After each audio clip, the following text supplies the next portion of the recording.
नमस्कार दोस्तों, आप सभी का स्वागत है। गुड मॉर्निंग, जय हिंद। सभी का स्वागत आज की करंट अफेयर्स की क्लास में है। जी जय हिंद दोस्तों, जय हिंद। आप सभी का स्वागत है। नमस्कार, गुड मॉर्निंग, सुप्रभात, राधे राधे, जय श्री कृष्णा। राजस्थान करंट अफेयर्स की आज की क्लास में आप सभी मित्रों का हार्दिक स्वागत है।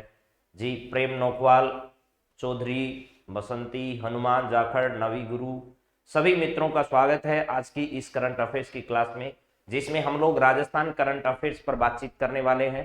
राजस्थान की किसी भी भर्ती परीक्षा की आप तैयारी कर रहे हैं तो ये क्लास आपके लिए फायदेमंद होगी।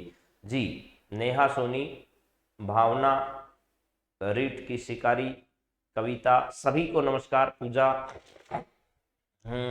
सभी मित्रों को नमस्कार भाई, नमस्कार, जय सिया राम। चलिए मित्रों, आरंभ करते हैं आज की कहानी को। आज की शुरुआत करते हैं कुछ ऐसे सवालों के साथ।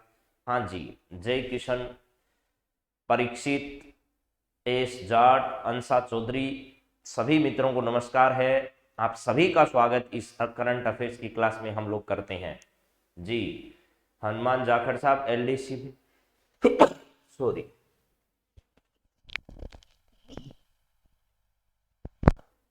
लगभग 6 महीने का करंट अफेयर्स हर भर्ती परीक्षा में पूछा जा रहा है। जी ओपी, माना, मकान, सुनीता यादव, सभी का स्वागत। राजस्थान करंट अफेयर्स, राजस्थान की किसी भी भर्ती परीक्षा की आप तैयारी कर रहे हैं तो आपके लिए यह क्लास फायदेमंद है। सबसे पहले आज के बीकेजी पर बात करते हैं, और हमेशा की तरह ही हमने बीकेजी लिखा है। और वैसे भी एक बात आपको याद रखना है हमेशा जीवन में कि कुछ हो या ना हो, क्यों डरे कि जीवन में क्या होगा, क्यों डरे कि जीवन में क्या होगा, कुछ नहीं तो आपको तजुर्बा जरूर होगा। और इसी के लिए कहा है, यदि आप जो करना चाहते हैं वो प्राप्त नहीं हुआ तो उसे खोजिए, स्वयं को ठहरने मत दीजिए। ऐसा नहीं कि आप जो चाहते थे वो हुआ नहीं और आप वहां रुक गए कि नहीं अब तो नहीं होगा, ऐसा नहीं करना है। क्या करना है, लगातार चलते रहना है। चरे वेती का मंत्र लेकर जो जीवन में आगे बढ़े हैं उन्होंने कभी भी अपने आप को पीछे मुड़कर नहीं देखा कि जीवन में क्या होगा, वो लगातार सफलता के पथ पर आगे बढ़ते रहे हैं। चलिए मेरे दोस्तों, आप सभी का स्वागत है आज की करंट अफेयर्स की क्लास में। और अब आरंभ करते हैं। आज का पहला सवाल आपकी स्क्रीन पर आ चुका है, जरा उसका जवाब दीजिएगा। क्या है सवाल और क्या होगा उसका जवाब। आज का पहला सवाल आपके सामने है। 11 नवंबर को कन्हैयालाल सेठिया की 14वीं पुण्यतिथि पर कन्हैयालाल सेठिया राजस्थानी भाषा सेवा सम्मान किसे प्रदान किया जाएगा। आज है 11 नवंबर मेरे दोस्तों, आप सबको मालूम है। और आज कन्हैयालाल जी सेठिया जो है उनकी कौन सी पुण्यतिथि, आज उनकी 14वीं पुण्यतिथि है। और कन्हैयालाल सेठिया जी जो है इनका स्थान चूरू जिले के सुजानगढ़ क्षेत्र से, कहां से है, सुजानगढ़, चूरू से इनका क्या है, सुजानगढ़ क्षेत्र से संबंध है। और यह जो है वो पाथल और पीथल नाम की एक रचना इन्होंने की थी मेरे दोस्तों। पाथल और क्या है, पीथल नाम की एक रचना उन्होंने की थी, जो महाराणा प्रताप और पृथ्वीराज राठौड़ के संदर्भ में है। किसके संदर्भ में, महाराणा प्रताप, महाराणा प्रताप और किसके संदर्भ में, पृथ्वीराज राठौड़ जो है, पृथ्वीराज राठौड़, इनके संदर्भ में यह क्या है, जो कविता प्रसिद्ध इन्होंने लिखी पाथल और पीथल, इसको लेकर के खूब चर्चाएं होती है। तो कन्हैयालाल सेठिया जी का संबंध सुजानगढ़ क्षेत्र से है। और सुजानगढ़ से वर्तमान में जो विधायक है मेरे दोस्तों, वो ध्यान रखना है कौन है, मनोज मेघवाल है। यहां से विधायक कौन है, तो मनोज मेघवाल जो है वो यहां से वर्तमान में विधायक हैं। इनके पिताजी का नाम था मेरे दोस्तों मास्टर भंवरलाल मेघवाल। क्या था, मास्टर भंवरलाल, भंवरलाल मेघवाल। मास्टर भंवरलाल मेघवाल जी जो हैं इनका क्या हो चुका, निधन हो चुका। पहले ये राजस्थान सरकार के अंदर सामाजिक न्याय एवं अधिकारिता विभाग जो है, सामाजिक न्याय एवं अधिकारिता विभाग की जिम्मेदारी टीकोराम जूली से पहले किसके पास थी, तो मास्टर भंवरलाल जी मेघवाल के पास थी। अब आपको देखना है कि कन्हैयालाल सेठिया राजस्थानी भाषा सेवा सम्मान किसे प्रदान किया जाएगा। यह आज ही के दिन यह पुरस्कार क्या किया जाएगा, दिया जाएगा। तो भंवर सिंह सामोर है क्या, पवन पहाड़िया है क्या, विश्वामित्र धादीच है क्या, आशीष पुरोहित है क्या। इन दोनों को तो देखिए मेरे दोस्तों किस पुरस्कार से नवाजा जा रहा है, राजस्थानी भाषा के लिए, राजस्थानी राजस्थानी भाषा जो है उसके लिए इनको पुरस्कार दिया जा रहा है। एक को तो बाल पुरस्कार दिया जा रहा है, बाल साहित्य पुरस्कार, राजस्थानी भाषा के लिए बाल साहित्य पुरस्कार जो है वो बाल साहित्य पुरस्कार दिया गया, बाल साहित्य पुरस्कार से नवाजा। इसके बाद में आशीष पुरोहित जी जो है इनको युवा पुरस्कार से सम्मानित किया गया, राजस्थानी भाषा के लिए युवा साहित्य पुरस्कार से इनको सम्मानित किया गया, युवा साहित्य पुरस्कार जो है इसके लिए इनको सम्मानित होने का अवसर। ठीक है, मानसल्यारा आंसू जो है वो विश्वामित्र धादिच की एक क्या है, प्रसिद्ध रचना है। कौन सी है? बाल साहित्य पुरस्कार मानसल्यारा आंसू इनकी एक प्रसिद्ध रचना है। और इसके बाद में यहां आशीष पुरोहित की रचना के बारे में पूछा जाए तो एनान जो है, ए नान, ये पूछा जा सकता है आगामी भर्ती परीक्षाओं में। तो पुरोहित जी की जो है मेरे दोस्तों वो कौन है? एनान आपकी इनकी रचना है। तो आशीष पुरोहित का जो संबंध है वो राजस्थान के किस जिले से है? तो ये हनुमानगढ़ जिले से संबंधित है। हनुमानगढ़ जो है ये हनुमानगढ़ में एक तहसील है जिसका नाम क्या है? नोहर है, वहां से इनका संबंध है। अब बताइए विश्वामित्र धादिच जो है इनका संबंध क्या कोटा क्षेत्र से है या अन्य किसी क्षेत्र से है, जरा बताइए।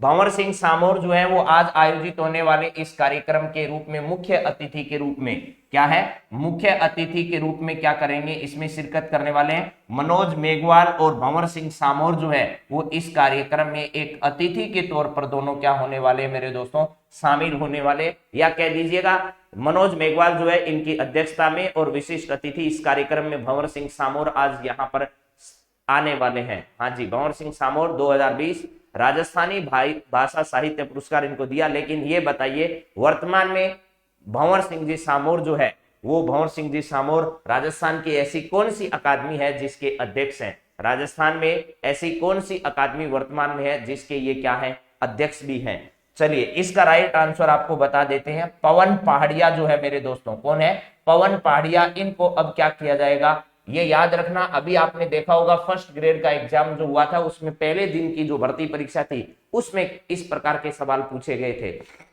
यहां पर है सवाल, कन्हैयालाल सेठिया राजस्थानी भाषा सेवा सम्मान किसे प्रदान किया गया? बाद में बहुत सारा करंट अफेयर्स राजस्थान का हो जाएगा तो ये सवाल धूमिल होता नजर आएगा आपके। तो इसी आज से ही जहां आपके बहुत इंपॉर्टेंट सवाल करंट अफेयर्स के लिखे हुए हैं वहां इस सवाल को नोट कर दीजिएगा। कन्हैयालाल सेठिया राजस्थानी भाषा सेवा सम्मान किसे प्रदान किया जाएगा? 11 तारीख को, 11 सितंबर को इनकी पुण्यतिथि के अवसर पर। तो आपको ध्यान रखना है कि यह पुरस्कार जो है वो पवन पहाड़िया को दिया जाएगा। अब मुझे लगता है कि ये बात आप लोगों को समझ में आ गई होगी। अब बढ़ते हैं आगे। इसके बाद पवन पहाड़िया इसका राइट आंसर है। विश्वामित्र धादिच याद करना बहुत इंपॉर्टेंट है। आशीष पुरोहित याद करना। एक मानसल्यारा आंसू, यहां पर इनकी रचना लिख देता हूं मैं, मानसल्यारा आंसू। मानसल्यारा आंसू जो है वो इनकी एक क्या है? प्रसिद्ध रचना है। मानसल्यारा आंसू इनकी एक क्या है? रचना है।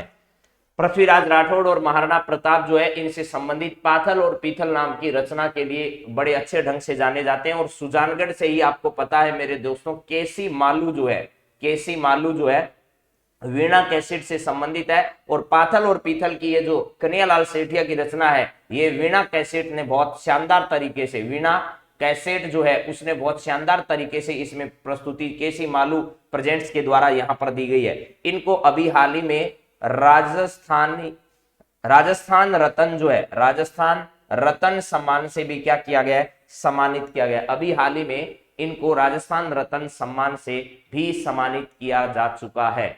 चलिए इसके बाद में अगले सवाल पर हम बढ़ते हैं और देखते हैं नेक्स्ट सवाल आपका क्या है। यहां पर अगला सवाल है, राज्य में अम्मा कार्यक्रम किसके द्वारा संचालित किया जा रहा है? ये जरा बताइए। अम्मा कार्यक्रम वर्तमान में राजस्थान में किसके द्वारा क्या किया जा रहा है? संचालित किया जा रहा है। अम्मा कार्यक्रम राजस्थान में चल रहा है और यह कार्यक्रम इनमें से किसके द्वारा संचालित किया जा रहा है?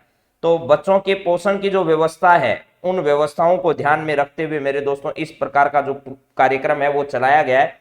एक्यूट मोल्यूट्रिशन है, एक्यूट मोल्यूट्रिशन, एक्यूट मोल्यूट्रिशन, मोल्यूट्रिशन, ठीक है, ट्रीशन।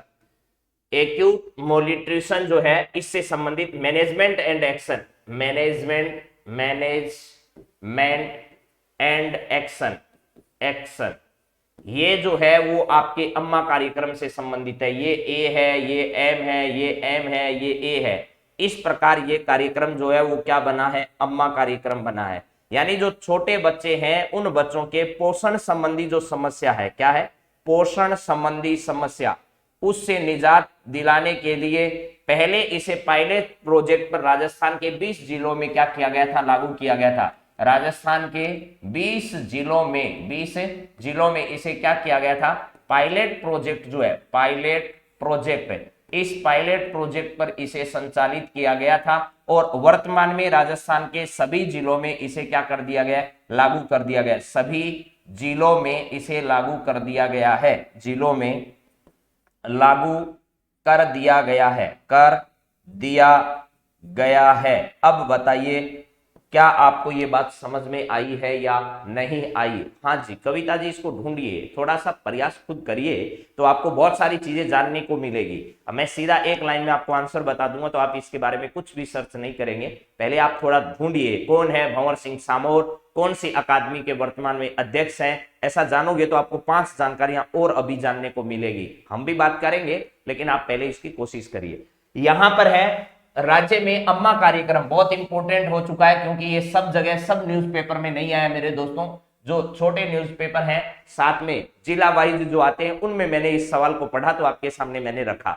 तो यहां पर है अम्मा कार्यक्रम जो है वो किसके द्वारा चलाया जा रहा है। राजस्थान में जो बच्चे हैं उनके पोषण की व्यवस्था है, उनकी शिक्षा की व्यवस्था है, प्री स्कूल की जो शिक्षा है, इन सभी सुविधाओं को उन बच्चों में ट्रांसफर करने के लिए, या एक्यूट मोल्यूट्रिशन मैनेजमेंट एंड एक्शन इसका पूरा नाम है अम्मा का, इस कार्यक्रम को क्या किया गया, राजस्थान के 20 जिलों से पायलट प्रोजेक्ट पर चलाया गया। जब यह कार्यक्रम सफल हुआ तो अब इसे राज्य के सभी जिलों में क्या कर दिया गया है, चला दिया गया है। तो यहां ध्यान रखना ये महिला एवं बाल विकास विभाग तथा यूनिसेफ के सहयोग से राजस्थान में चलाया जा रहा है, यानी 3 नंबर ऑप्शन इसका सही है। वर्तमान में महिला एवं बाल विकास विभाग जो है इसकी राजस्थान में मंत्री ममता भूपेश है, ममता भूपेश है मेरे दोस्तों। और इनका संबंध जो है वो सिकराय विधानसभा क्षेत्र से, कहां से, सिकराय विधानसभा क्षेत्र सर कहां पर है, दौसा में, दौसा का सिकराय विधानसभा क्षेत्र है, वहां से इनका क्या है, संबंध है। और चिकित्सा एवं परिवार कल्याण विभाग जो है इसके मंत्री कौन है, तो प्रसादी लाल जी मीणा, प्रसादी लाल मीणा जो है वो इसके वर्तमान में क्या है भैया, प्रसादी लाल जी मीणा जो है वो चिकित्सा एवं परिवार कल्याण विभाग जो है इसके वर्तमान में क्या है, अध्यक्ष है। हाँ जी बहुत ही अच्छा, बहुत ही अच्छा। और वैसे अगर बातचीत की जाए तो ममता भूपेश जो है मूलतः झुंझुनू जिले की रहने वाली है मेरे दोस्तों, मूलतः झुंझुनू जिले की रहने वाली है। और प्रसादी लाल जी मीणा जो है ये दौसा से ही, जो आप लोगों का यहाँ पर लालसोट दौसा में आपने नाम सुना होगा, लालसोट दौसा, जहां से लालसोट दौसा जो है वहां पर किरोड़ी लाल जी मीणा कभी यहां से विधायक हुआ करते थे, अगर आपको जानकारी हो तो। लालसोट दौसा जो है यहां से प्रसादी लाल जी मीणा जो है वो संबंध रखते हैं। तो ये तमाम जानकारियां आप लोगों के लिए। अब अगले सवाल पर हम लोग बढ़ते हैं। अगला सवाल आपका क्या है जरा देखिएगा।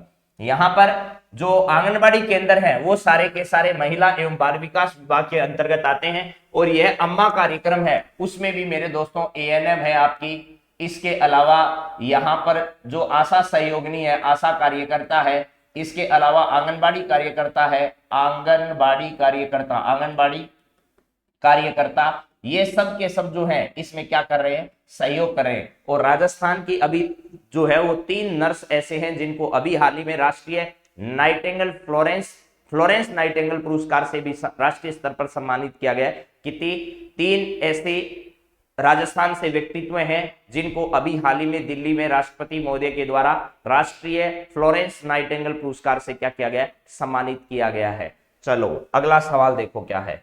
नेक्स्ट सवाल आपकी स्क्रीन पर है। हाल ही में दुष्यंत और शिरीन को राजस्थान जूनियर निम्न में से बॉयज व गर्ल्स टीम का कप्तान बनाया गया है, किस खेल का, सॉरी, अभी हाल ही में दुष्यंत और शिरीन को राजस्थान जूनियर बॉयज एवं गर्ल्स टीम का कप्तान बनाया गया क्रम से इनमें से किस खेल से इनका संबंध है, जरा बताओ। कौन सी ऐसा खेल है जिसके टीम का इनको कैप्टन बनाया गया, दुष्यंत को बनाया गया पुरुष टीम का कैप्टन दुष्यंत को, और सिरीन जो है इनको बनाया गया है मेरे दोस्तों किसका, महिला टीम का कैप्टन। ये बताइए इन दोनों का संबंध किस खेल से है, आपको ये ध्यान रखना है। देखिए आपको खिलाड़ियों की अगर बातचीत की जाए तो मेरे दोस्तों आपके सबसे इंपॉर्टेंट है देवेंद्र झाझड़िया। देवेंद्र झाझड़िया के बारे में ध्यान रखना है। इन्होंने 3 ओलंपिक मेडल अब तक क्या कर लिए हैं, जीत लिए हैं। ये राजस्थान के चूरू जिले से संबंधित रखते हैं और ये सादुलपुर जो विधानसभा क्षेत्र है, सादुलपुर विधानसभा क्षेत्र, वहां से संबंध रखते हैं। और यहीं से आपको पता है मेरे दोस्तों कि लक्ष्मी निवास मित्तल जो है, लक्ष्मी निवास मित्तल, जिनको स्टील किंग्स के नाम से हम लोग क्या करते हैं, जानते हैं, लक्ष्मी निवास मित्तल यहीं से संबंधित है। इसके अलावा यहीं से मेरे दोस्तों कृष्णा पूनिया जो है, कृष्णा पूनिया का भी संबंध यहीं से है, जो कि सादुलपुर से वर्तमान में विधायक है। राजस्थान राज्य क्रीड़ा परिषद जो है उसकी वर्तमान में अध्यक्ष है। क्रीड़ा परिषद जो है उसकी वर्तमान में क्या है, अध्यक्ष है। ये भी ध्यान रखिएगा। चूरू जिले से ही महिला विभाग जो है, महिला आयोग जो उसकी अध्यक्ष जो है वो आपको पता होगा कि महिला आयोग रेहाना रियाज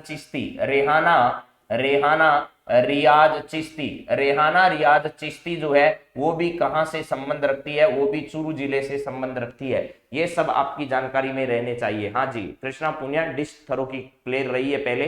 तो इसका राइट आंसर क्या होगा कि भैया दुष्यंत और सिरीन जो है, इनमें से राजस्थान की ऐसी कौन सी टीम है जिसके कैप्टन इनको बनाया गया है। तो ध्यान रखना शूटिंग बॉल की जो टीमें हैं मेरे दोस्तों, यहां क्या है, शूटिंग बॉल जो है उस बॉल के क्रम से बॉयज और जो गर्ल्स टीम है उनका कप्तान इनको अभी हाल ही में Rajasthan junior shooting ball boys और गर्ल्स टीम जो है उसकी क्या की गई है मेरे दोस्तों, यहां पर इनको कैप्टन बनाया गया है। और वो भी किस खेल से संबंधित है, शूटिंग बॉल से इनका क्या रहा है, संबंध रहा है। चलिए अगली बात करते हैं।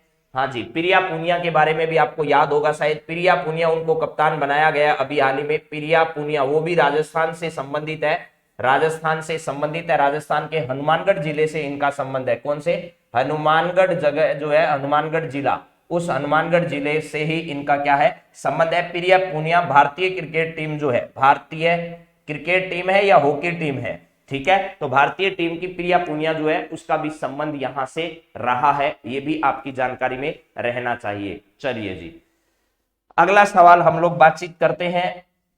ये आपकी स्क्रीन पर सवाल आ चुका है। 11वां इंडिया स्टोन मार्ट 2022 के दौरान अंतरराष्ट्रीय स्टोन प्रदर्शनी का उद्घाटन जेईसीसी सीतापुरा में किसने किया अभी हाल ही में, ये बताइए। हाँ जी, हरे राधे, बताओ भाई, बताओ रे, बताओ। हाँ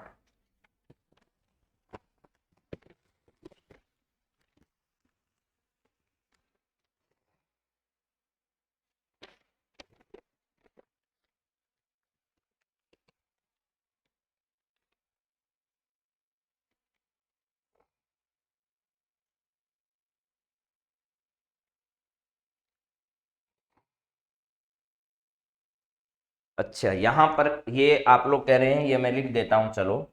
यहां पर ये प्रिया पूनिया है, एक है सविता पूनिया, इसका संबंध कहां से है, सविता पूनिया सॉरी,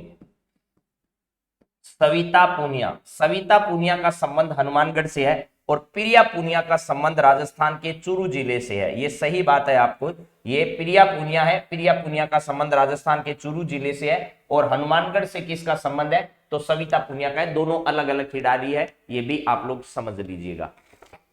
हाँ जी, चलिए इसका सही जवाब आपने क्या दिया है कि दुष्यंत के अलावा, अगला सवाल सॉरी आप, यहां पर 11वां इंडिया स्टोन मार्ट जो है वो कहां पर आयोजित हो रहा है, आपको ये तो पता है, जयपुर में। जयपुर में इसका आयोजन हो रहा है। इंडिया स्टोन मार्ट 2022 के दौरान अंतरराष्ट्रीय स्टोन प्रदर्शनी का उद्घाटन जेईसीसी सीतापुरा के अंदर किसने किया, ये बताइए जरा। तो यहां पर इन्वेस्टमेंट समिट का भी आयोजन किया गया था मेरे दोस्तों, इन्वेस्टमेंट समिट 2022 2022 इसका आयोजन हुआ था 7 और 8 अक्टूबर को। 7 और 8 अक्टूबर 2022 को इसका आयोजन किया गया था जयपुर के अंदर। अभी स्टोन मार्ट जो है उसकी प्रदर्शनी का उद्घाटन जो है वो हमारे राजस्थान के मुख्यमंत्री अशोक गहलोत के द्वारा किया गया मेरे दोस्तों। यहां पर अशोक गहलोत जी जो है इनके द्वारा इसका उद्घाटन किया गया। इसके अलावा एक बात और ध्यान रखना, इनका विधानसभा क्षेत्र जो है वो सरदारपुरा विधानसभा क्षेत्र है, जो कि कहां पर पड़ता है मेरे दोस्तों, जोधपुर में पड़ता है, जोधपुर में।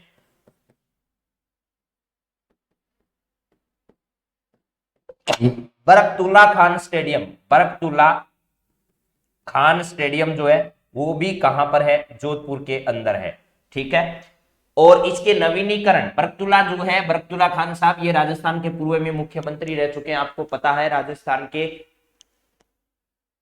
अरे भाई क्या करें आज, यहां पर बरकतुल्ला खान जो है ये राजस्थान के पूर्व सीएम रह चुके हैं और अल्पसंख्यक राजस्थान के पहले ऐसे मुख्यमंत्री थे। और जयपुर में जो है वो लिटरेचर फेस्टिवल जो है मेरे दोस्तों, उसका लिटरेचर फेस्टिवल,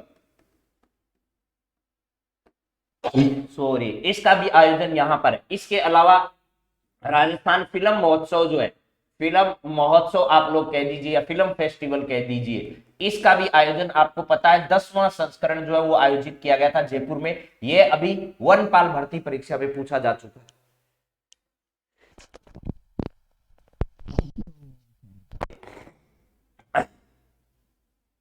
कलराज मिश्र जो है वो राजस्थान के क्या है भैया, राज्यपाल है। राजस्थान के राज्यपाल कौन है, कलराज मिश्र है। शकुंतला रावत राजस्थान में उद्योग विभाग की मंत्री है। उद्योग विभाग जो है उसकी मंत्री कौन है, तो शकुंतला रावत है, जो कि कहां से आती है मेरे दोस्तों, ये आती है आपके अलवर से। कहां से, अलवर से। अलवर से बानसूर विधानसभा क्षेत्र जो है, बानसूर विधानसभा क्षेत्र वहां से संबंध रखती है। शांति धारीवाल जो है नगरीय विकास एवं स्वायत्त शासन मंत्री है। नगरीय विकास एवं क्या है, नगरीय विकास एवं स्वायत्त शासन विभाग जो है उसके मंत्री हैं। और इसके अंतर्गत आता है राजस्थान आवासन मंडल। राजस्थान क्या आता है, आवासन मंडल आता है, आवासन मंडल इसके अंतर्गत आता है। और ये संबंध कहां से रखते हैं, तो कोटा से संबंध रखते हैं। राजस्थान आवासन मंडल ने अभी हाल ही में जयपुर में क्या किया गया था मेरे दोस्तों, शिक्षक प्रहरी योजना जो है उसका उद्घाटन किया था। शिक्षक प्रहरी योजना जो है उसका उद्घाटन किसके द्वारा किया गया था, तो यहीं से जयपुर से राजस्थान आवासन मंडल के द्वारा यहां पर, हाँ जी, इसका उद्घाटन किया गया था। ये भी आपको ध्यान रखना है। इसके साथ साथ सिटी पार्क जो है, सिटी पार्क वो भी यहां पर क्या किया गया मेरे दोस्तों, विकसित किया गया है। और अभी हाल ही में आवासन मंडल के द्वारा जो है वो कोचिंग हब जो है वो भी क्या किया जा रहा है, बनाया जा रहा है। कोचिंग हब भी जयपुर में बनाया जा रहा है। इसके अलावा अंगदान स्मारक जो है, अंगदान स्मारक, अंगदान स्मारक जो है वो भी कहां पर बनाया गया है, वो भी जयपुर के अंदर राजस्थान आवासन मंडल द्वारा गया। इसी विभाग के द्वारा इंदिरा रसोई योजना जो वो संचालित है, इंदिरा रसोई योजना, इंदिरा रसोई योजना का संचालन भी किसके द्वारा किया जा रहा है, इसी के द्वारा इंदिरा रसोई योजना का जो संचालन है वो किया जा रहा है। ये भी बात आपको याद रख लेनी है। यहां पर सभी से रिलेटेड मैंने अपनी बातचीत जो है वो कर ली है। आपको सही जवाब याद रखना है अशोक गहलोत जी, ठीक है। आज थोड़ी थोड़ी बात हम कम पढ़ाएंगे क्योंकि आपको पता है तबीयत में बहुत क्या हो गया, गड़बड़ वाला झाला हो गया। नेशनल टैक्सेशन अवार्ड 2022 के अंतर्गत राजस्थान को 2 गोल्ड अवार्ड किस श्रेणी के अंतर्गत मिले हैं। ये सवाल तो जवाब आपको साथ में मिल रहा है इसमें फ्री में कि भैया राजस्थान को अभी हाल ही में नेशनल टैक्सेशन अवार्ड 2022 के अंतर्गत राजस्थान को 2 गोल्ड अवार्ड जो है वो किस श्रेणी में मिले हैं, ये जरा बताइए।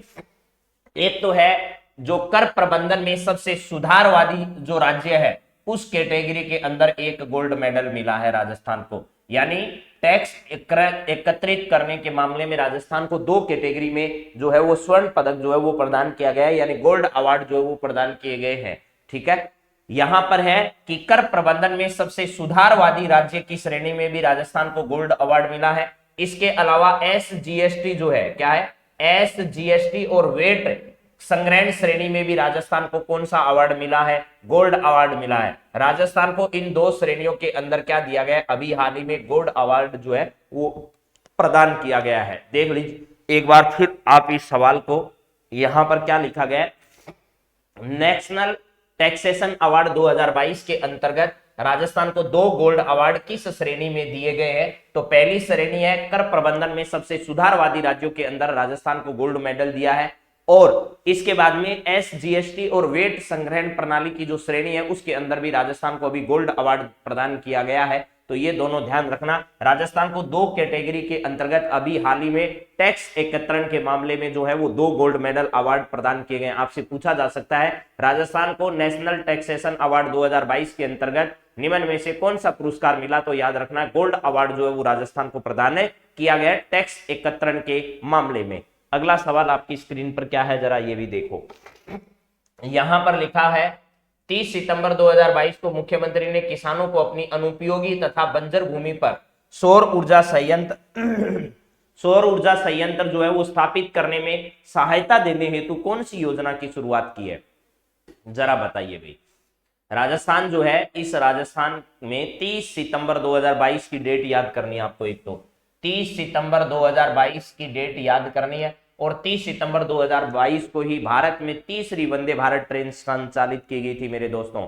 और अभी जल्द ही 5वीं जो है वो वंदे भारत ट्रेन जो है वो दक्षिणी भारत की पहली ट्रेन बनने जा रही है, उसका भी हाल ही में यहाँ पर शुरुआत होने वाली है। तो चलिए 30 सितंबर 2022 को मुख्यमंत्री ने किसानों को अपनी अनुपयोगी अथवा बंजर भूमि पर सौर ऊर्जा संयंत्र स्थापित करने में सहायता देने हेतु कौन सी योजना जो है उसकी शुरुआत की है? सौर ऊर्जा संयंत्र स्थापित करने के लिए पहले से ही केंद्र सरकार के द्वारा जो है वो पीएम कुसुम योजना चल रही है मेरे दोस्तों। पीएम कुसुम योजना जो है ये केंद्र सरकार के द्वारा संचालित है। इस योजना के तहत क्या किया जाता है? सौर ऊर्जा पंप लगाने के लिए 30% केंद्र सरकार सहायता करती है, 30% राज्य सरकार सहायता करती है। जो बचा हुआ प्रतिशत है मेरे दोस्तों, उसको 30% जो बचा हुआ है उसमें से ऋण बैंक जो है उसको उपलब्ध हो जाता है। ऋण जो है वो कहां से उपलब्ध हो जाता है? बैंक से ऋण की व्यवस्था उसके लिए कर दी जाती है, और शेष बचा हुआ जो 10% है वो किसान को स्वयं वहन करना होता है। किसान को स्वयं क्या करना होता है? वहन करना होता है। तो इस योजना का भी लाभ इसके माध्यम से मिल पाएगा ऐसा कहा गया है। सौर ऊर्जा संयंत्र लगाने के लिए राजस्थान में अभी 30 सितंबर 2022 से एक योजना शुरू की गई है। उस योजना का नाम तो है, ठीक है, यहां पर मुख्यमंत्री सौर कृषि आजीविका योजना, ये राजस्थान में शुरू की गई है। मुख्यमंत्री सौर कृषि आजीविका योजना यह राजस्थान में शुरू की गई है। इसके द्वारा एक पोर्टल की भी शुरुआत की गई है। अगर किसी के पास अपनी खेत की या अन्य भूमि है जहां पर सौर ऊर्जा संयंत्र लगाया जा सकता है, सौर ऊर्जा संयंत्र जो है वो लगाया जा सकता है, तो अगर वो स्वयं लगाने में सक्षम नहीं है तो किसी बड़ी कंपनी या किसी दूसरे ऐसे व्यक्ति के पास जिसके पास में आर्थिक संबल है, यानी आर्थिक संसाधन जिसके पास है, वो यहाँ पर सौर ऊर्जा के लिए उससे समझौता कर सकता है। जिसके पास जमीन है वो पैसे वाले का प्रबंध कर सकता है और पैसे वाला जमीन का प्रबंध कर सकता है। इस प्रकार इन दोनों के बीच में एक समझौतावादी विचार जो है वो रखा गया है, यानी इन दोनों को एक साथ जोड़ने के लिए इस मुख्यमंत्री सौर कृषि आजीविका योजना के माध्यम से दोनों को एक जगह पर लाया जाएगा। जिसके पास जमीन है उसको पैसे की व्यवस्था की जाएगी, और जिसके पास पैसा है उसको जमीन की व्यवस्था कर दी जाएगी। ऐसे दोनों के तालमेल से क्या किया जाएगा? दोनों में आपस में इस प्रकार का समझौता होगा कि वो सौर ऊर्जा संयंत्र वहां लगेगा, और राजस्थान को सौर ऊर्जा के क्षेत्र में जो है वो क्या किया जाएगा मेरे दोस्तों? धीरे धीरे जो है वो पूरे देश भर में जो है वो उभारा जाएगा। यहां पर इस योजना के तहत, पीएम कुसुम योजना के तहत राजस्थान में 2 संयंत्र सबसे पहले कहां लगे थे? अगर ये सवाल पूछा जाए, और पूछा भी जा चुका है, तो भालोजी गांव आपको पता होगा, एक गढ़सीसर चूरू जिले का, एक तो कौन सा है? भालोजी गांव। भालोजी ये परीक्षा में आ चुका है, भालोजी गांव। एक इसके अलावा गढ़सीसर, गढ़सीसर ये जो है गढ़सीसर, ये तो चूरू जिले में है, और भालोजी गांव कोटपुतली जयपुर के अंदर है। कोटपुतली जयपुर के अंदर है। ये पहला और ये दूसरा जो है वो इस योजना के तहत 2 संयंत्र यहां पर लगाए जा चुके हैं। चलिए अगली बातचीत हम लोग करते हैं। हाँ, जो अतिरिक्त हमारे पास ऊर्जा होगी वो ऊर्जा जो है वो क्या कर दिया जाएगा, ये विद्युत उत्पादन कंपनियां हैं, इन विद्युत उत्पादन कंपनियों को बेच दिया जाएगा। इसके बाद में पीएम कुसुम योजना के बारे में आपको पहले से ही पता है, 5 सितंबर को पीएम श्री योजना जो है उसका आरंभ किया गया था। 5 सितंबर 2022 को पीएम श्री योजना जो है यहां पर शुरू की गई थी। स्कूल राइजिंग जो है वो कार्यक्रम राजस्थान में भी चल रहा है और राजस्थान में भी बड़ी स्कूलों में इस कार्यक्रम को संचालित किया जाएगा। डॉक्टर भीमराव अंबेडकर राजस्थान दलित आदिवासी उद्यम प्रोत्साहन योजना है, इसके माध्यम से उद्योग विभाग द्वारा यह योजना संचालित की जा रही है और इस योजना के माध्यम से एससी एसटी इस प्रकार के समुदाय से आने वाले लोग भी अपना खुद का उद्योग धंधा संचालित कर सके, अपने खुद के आत्मनिर्भर बन सके। उनको उद्योग क्षेत्र में आगे बढ़ाने के लिए राजस्थान सरकार द्वारा डॉक्टर भीमराव अंबेडकर राजस्थान जो है वो दलित आदिवासी उद्यम प्रोत्साहन योजना जो है वो शुरू की गई है। इसमें ऋण प्रदान किया जाएगा। भैया बात सीधी यही है। चलिए, इसका सही आंसर आपको बता दिया है, मुख्यमंत्री सौर कृषि आजीविका योजना इसका सही आंसर है। सब इंपोर्टेंट सवाल है, एक भी सवाल ऐसा नहीं है जो आप छोड़ सकते हैं। प्रधानमंत्री स्कूल फॉर राइजिंग इंडिया जो है, यहां पर प्रधानमंत्री school for rising India PM Shri योजना जिसकी हम लोग बात कर रहे हैं, यहां पर है rising India, school for rising India, rising India जो कार्यक्रम है मेरे दोस्तों, इस योजना के अंतर्गत राजस्थान सरकार कितने विद्यालयों का विकास और उन्नयन करेगा, जिसके लिए राजस्थान ने 1500 करोड़ रुपए जो है वो दिए जाने के प्रावधान किए हैं अपने बजट में, जरा बताओ भाई।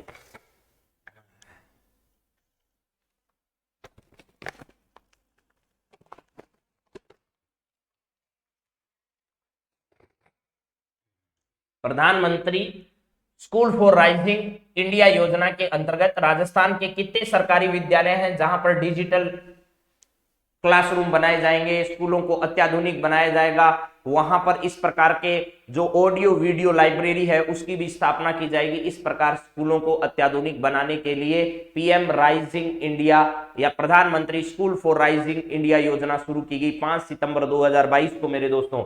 यह है देश भर में लागू की गई थी 5 सितंबर 2022 को। इसी दिन राजस्थान में मिशन बुनियाद जो है वो आरंभ किया गया था। राजस्थान में मिशन बुनियाद जो है वो क्या किया गया था मेरे दोस्तों, आरंभ किया गया था। और आपको याद रखना है इसके तहत राजस्थान में 716 स्कूलों में 1500 करोड़ रुपए की राशि, 716 स्कूलों में 1500 करोड़ रुपए की जो राशि है उसका क्या किया जाएगा, यहां पर शुरू किया जाएगा। इसके बाद में अगर देखा जाए 500 ऐसे मदरसे हैं जिनको अत्याधुनिक बनाया जाएगा, वहां पर डिजिटल लाइब्रेरी की स्थापना राजस्थान में की जाएगी।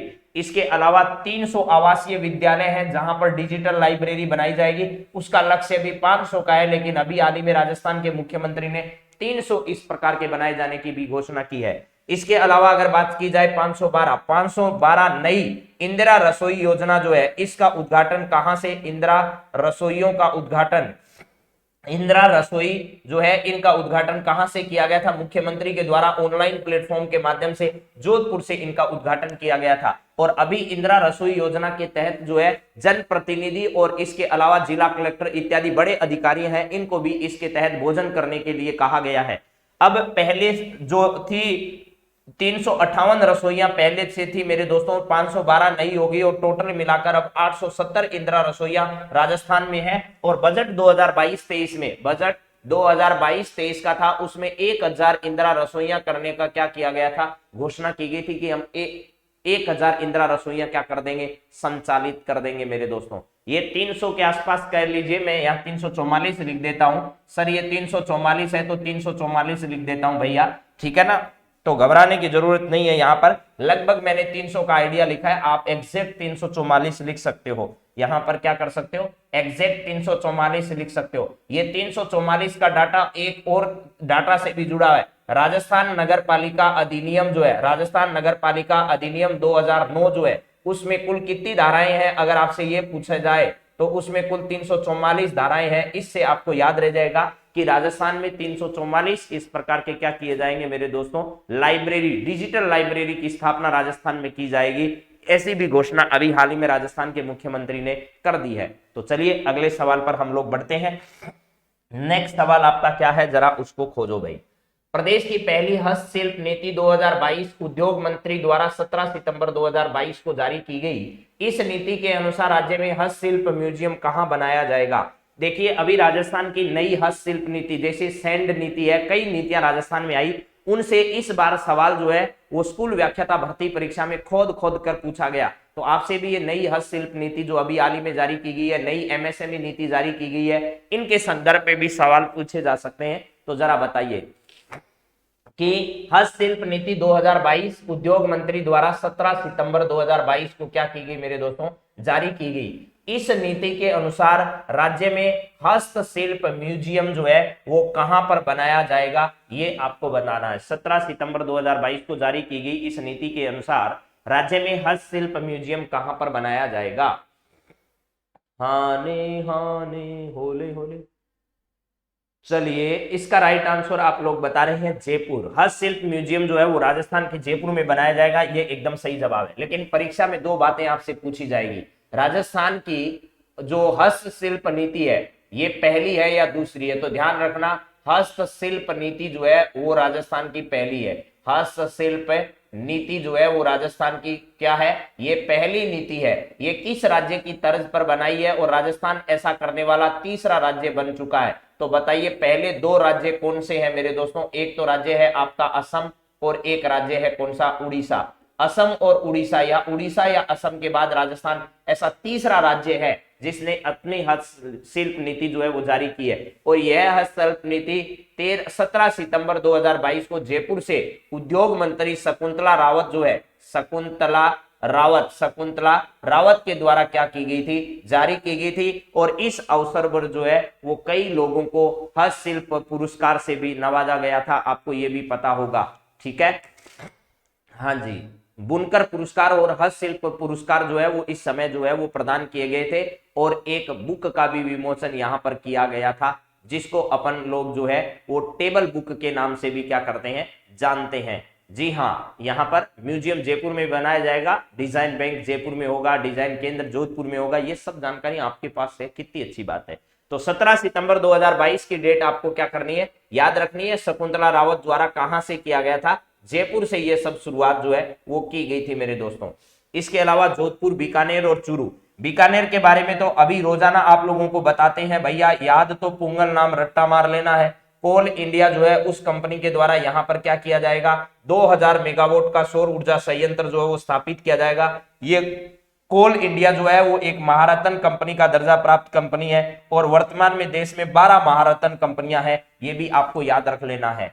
चूरू जिला जो है, यहां से दो व्यक्तियों को क्या किया गया था मेरे दोस्तों, चूरू जिले से दो व्यक्ति हैं जिनको राजस्थान रत्न से सम्मानित किया गया। एक तो केसी मालू है, एक तो क्या है, केसी मालू है। और एक इसके अलावा मेरे दोस्तों यहां से चूरू से लक्ष्मी निवास मित्तल है, लक्ष्मी निवास मित्तल है, जिनको राजस्थान रत्न सम्मान से क्या किया जा चुका है, सम्मानित किया जा चुका है। ये भी आपको ध्यान रखना है। वर्तमान में राजस्थान से कोई मंत्री भी, चूरू जिले से कोई मंत्री भी है क्या, जो राजस्थान के मंत्रिमंडल में है और चूरू जिले से क्या करता है, बिलोंग करता है।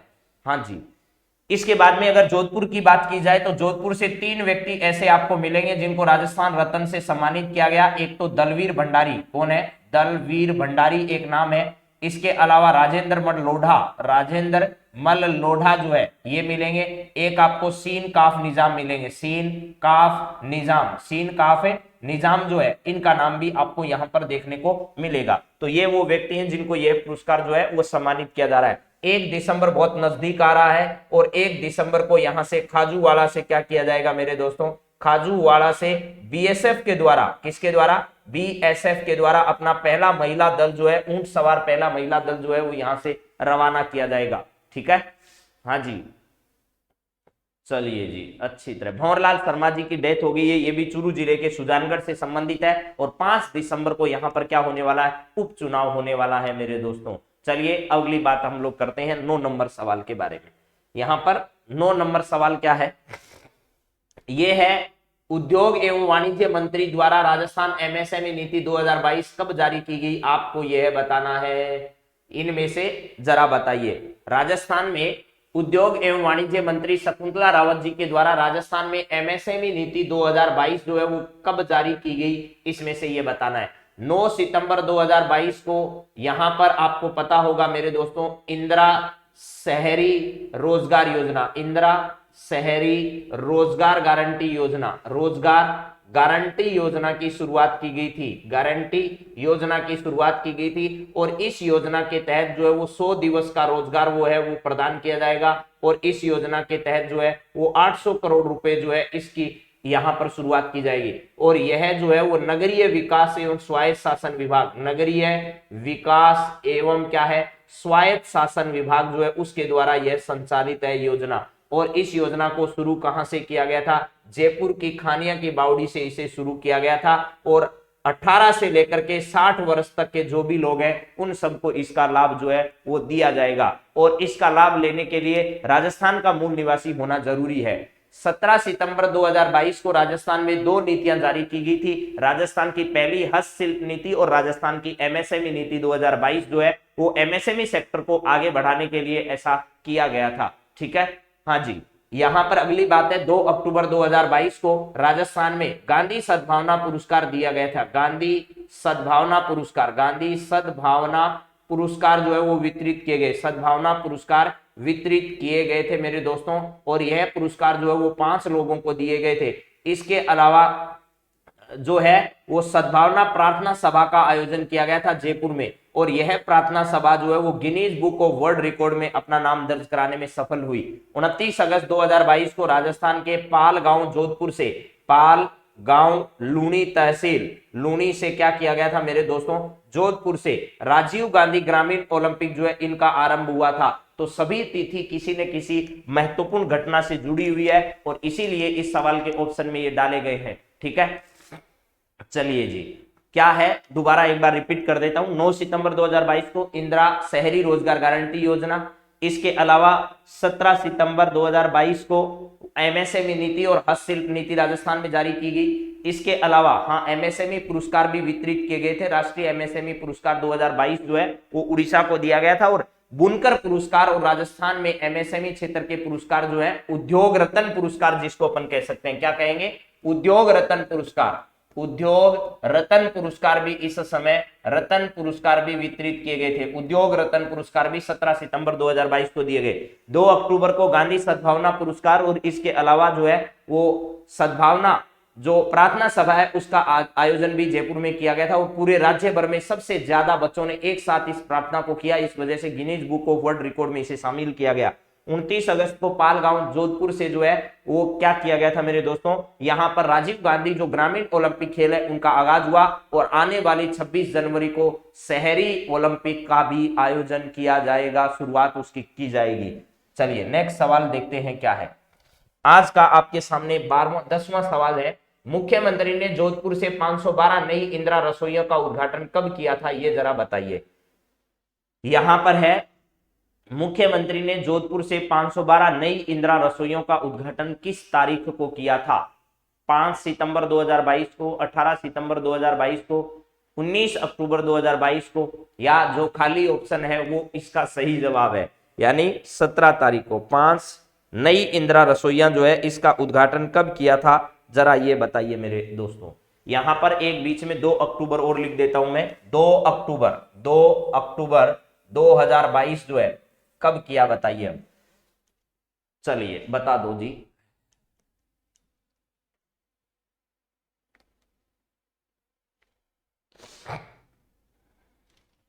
Micro small and medium enterprises, MSME का पूरा नाम बता रहे हैं। एसआई भर्ती परीक्षा 2021 में एमएसएमई का पूरा नाम ही पूछा गया था। जी राकेश यादव जी, आपने एक कमेंट छोड़ा है, एक जवाब दिया है। हाँ जी, 512 नई इंदिरा रसोइया हो गई, तो 358 पहले से थी, 512 हो गई, 870 टोटल इंदिरा रसोइया हो गई। बजट 2022-23 में हमने ये घोषणा कर रखी है कि हम 1000 इंदिरा रसोइया खोलेंगे। जनप्रतिनिधि हो चाहे जिले के कलेक्टर हो या बड़े अधिकारी हो, उनको भी सरकार की हिदायत है कि इसकी लगातार मॉनिटरिंग करते रहें, समय समय पर इन रसोइयों में जाकर क्या करें, खाना खाएं और 8 रुपए में जो है वो लाभार्थी को खाना मिलेगा। इसके अलावा सरकार जो है वो पहले 12 रुपए अनुदान देती थी, बाद में 5 रुपए अनुदान बढ़ा दिया, आज 17 रुपए इस पर अनुदान देती है और थाली की जो लागत है वो 25 रुपए इस थाली की क्या है मेरे दोस्तों आज की तारीख में लागत है। ये नगरीय विकास एवं स्वायत्त शासन विभाग के द्वारा संचालित होने वाली एक क्या है योजना है, ये बात आपको पता है। और ये 512 नई इंदिरा रसोइयां हैं, इनका उद्घाटन 18 सितंबर 2022 को जोधपुर से किया गया था मेरे दोस्तों। कहां से? 18 सितंबर 2022 को जोधपुर से ऑनलाइन मोड में इन सब रसोइयों को उद्घाटित किया गया था। 5 सितंबर को आपको पता है एक तो मिशन बुनियाद, क्या है मिशन बुनियाद जो है शिक्षा विभाग के द्वारा शुरू किया गया था। इस दिन शिक्षक दिवस मनाया जाता है। इसके लिए पीएम राइज योजना जो है, पीएम श्री योजना SHRI, पीएम श्री योजना स्कूल राइजिंग इंडिया कार्यक्रम जो है उसके माध्यम से ऐसा किया जा रहा है मेरे दोस्तों। इसके बाद में 18 सितंबर 2022 को राजस्थान के जोधपुर जिले से 512 नई इंदिरा रसोइयां जो है इनकी यहां से क्या की गई थी, शुरुआत की गई थी। 19 अक्टूबर 2022 को राजस्थान में ऐसा क्या हुआ था, हाँ जी हाँ 17 रुपए सरकार अनुदान देती है, बाकी पैसे कौन देता है? तो बाकी जो पैसे है ये 8 रुपए ये खाने वाला व्यक्ति वहन करेगा मेरे दोस्तों, ये 8 रुपए खाने वाला व्यक्ति वहन करेगा, 17 रुपए सरकार देगी, तो टोटल 25 रुपए लागत उसकी आ गई, सरकार उसमें 17 रुपए जो है वो देने वाली है। इसके बाद में अगर बातचीत की जाए अन्य कोई खबर आपके सामने इससे रिलेटेड है तो उस सभी पर भी हम लोग क्या कर लेंगे, बातचीत कर लेंगे। तो चलिए अगली बातचीत की आरंभ करते हैं। 19 अक्टूबर की डेट किससे संबंधित है आपको ये भी पता होना चाहिए। ये 19 अक्टूबर जो है वो राजीव गांधी ग्रामीण ओलंपिक जो थे, राजीव गांधी ग्रामीण ओलंपिक जो है इनका समापन, ग्रामीण ओलंपिक का समापन कहां से हुआ था? तो इनका समापन जो है वो मेरे मित्रों हुआ था जयपुर के एसएमएस स्टेडियम से। कहां से? जयपुर के एसएमएस स्टेडियम से क्या किया गया था? एसएमएस स्टेडियम जो है यहां से इसका उद्घाटन किया गया था। ये भी आपकी जानकारी में होगा शायद। तो मैं एक बार इन सभी सवालों को रिवाइज करा देता हूं क्योंकि आज थोड़ी तबीयत नासाज होने की वजह से कुछ चीजें जो है वो आपकी रह गई होगी जानकारी दिए बगैर, लेकिन फिर भी उसकी भरपाई हम लोग कर देंगे। और कल से इसके साथ बहुत अच्छी जानकारियां राजस्थान की कला संस्कृति इतिहास से जुड़े हुए सवाल आपको मिलेंगे। यदि आप जो करना चाहते हैं वो प्राप्त नहीं हुआ है तो उसे खोजिए, स्वयं को ठहरने मत दीजिए मेरे दोस्तों। 11 नवंबर को कन्हैयालाल सेठिया राजस्थानी भाषा सेवा सम्मान जो है वो उनकी पुण्यतिथि के अवसर पर पवन पहाड़िया को दिया जाएगा मेरे दोस्तों, ये भी आपको याद रखना है।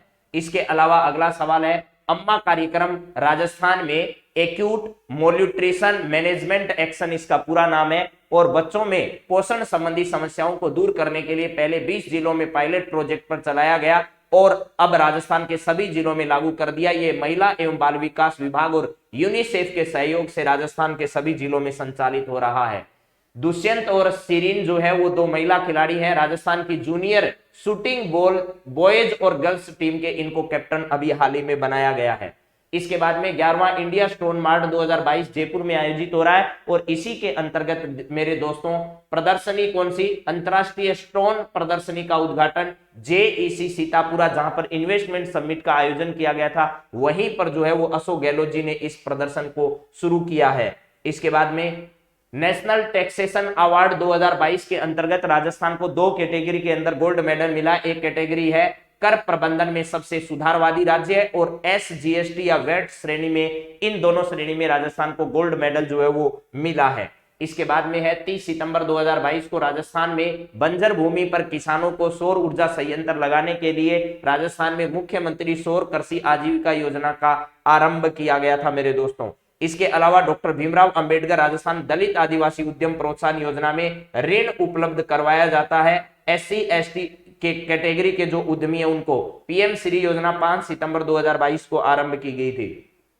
प्रधानमंत्री स्कूल फॉर राइजिंग इंडिया योजना के अंतर्गत राजस्थान सरकार कितने विद्यालयों का विकास और उन्नयन करने वाली है? 1500 करोड़ की राशि से राजस्थान सरकार 716 स्कूल ऐसी है जिनका उन्नयन या उनमें डिजिटलाइजेशन का काम करने वाली है। प्रदेश की पहली हस्तशिल्प नीति 17 सितंबर 2022 को जो है वो जारी की गई और इस नीति के तहत राजस्थान में हस्तशिल्प म्यूजियम की स्थापना जयपुर के अंतर्गत की जाएगी। मेरे दोस्तों, राजस्थान हस्तशिल्प नीति जारी करने वाला पूरे देश का तीसरा राज्य है। इससे पहले असम और उड़ीसा ने जारी कर रखी है।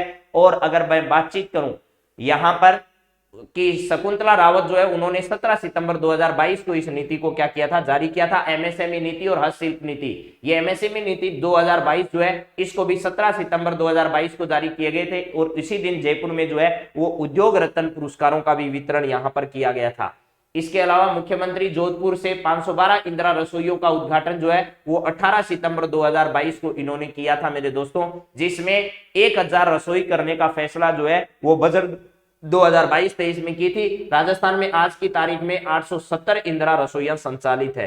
ये 10 सवाल आपके करंट अफेयर्स की दृष्टि से इंपॉर्टेंट थे। कल और कुछ महत्वपूर्ण सवालों पर हम लोग बातचीत करेंगे और आपकी अगली क्लास जो है वो आज शाम को 9 बजे से इसी चैनल पर आपको इंडिया के करंट अफेयर से संबंधित मिलेगी। आप सभी को ये क्लास जरूर अच्छी लगी होगी। आज थोड़ी तबीयत सही नहीं होने की वजह से जो है हो सकता है कुछ डाटाएं जो है वो कम आपको बताए गए होंगे, उन सब की भरपाई हम लोग अगली क्लास में कर लेंगे। आप सभी को बहुत बहुत धन्यवाद है जी। हाँ, सैंडी वर्मा 5 से 7 कर देंगे, कोशिश करेंगे 5.5 से कर सकते हैं अगर ज्यादा नहीं तो। हाँ जी, चलिए, बसंती, अर्जुन जयपुर, राजा आरएस, रीना, अजय परियार, आप सभी मित्रों को बहुत बहुत धन्यवाद, बहुत बहुत धन्यवाद। जय हिंद, जय भारत।